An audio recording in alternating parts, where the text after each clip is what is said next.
My name is Greg Martin, and I'm an artist and a designer from South Euclid, Ohio, and I work out of Lake Effect Studios in Cleveland. So my philosophy as an artist is one of exploration and experimentation. I believe that as an artist, we should be showing folks things that they don't normally see or a new way of seeing. My philosophy around this work specifically has to do with the issues that I feel are happening in society with digital technology, social media, and the kind of separation of self that's happening.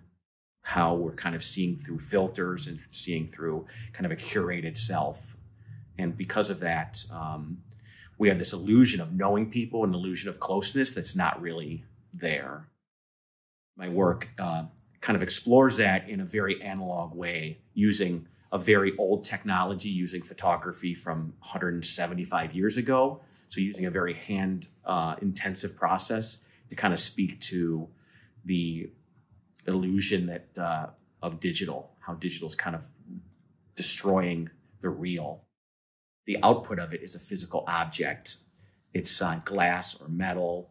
It's a one-of-a-kind piece. It's not a negative that's then repeatable or a digital file that's printable multiple times.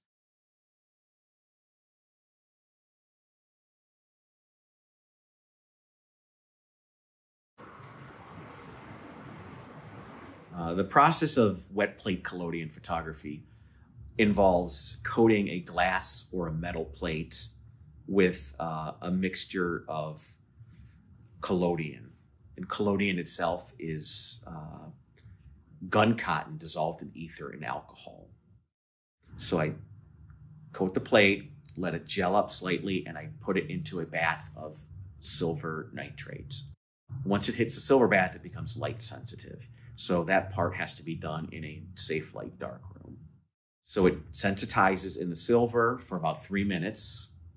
The plate is then taken out, put into a plate holder, which is like a film holder, and is put into the camera, and an exposure is made. And then the plate holder is then taken back into the dark room. It is developed.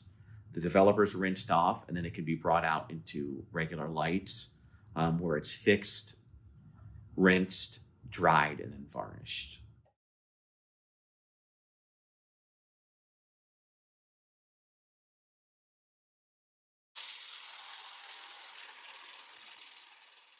I discovered this process through an exploration of different types of photo. I actually went back in time. So I started being interested in photography. I bought a pretty decent digital camera and shot with it for about a year, and it was great. It just wasn't fulfilling me as an artist. It was great as a tool, but it wasn't speaking to me. So I tried to think, what else can I do? I don't know anything about darkroom. I don't know anything about developing film. So at the time, you could still get Polaroid.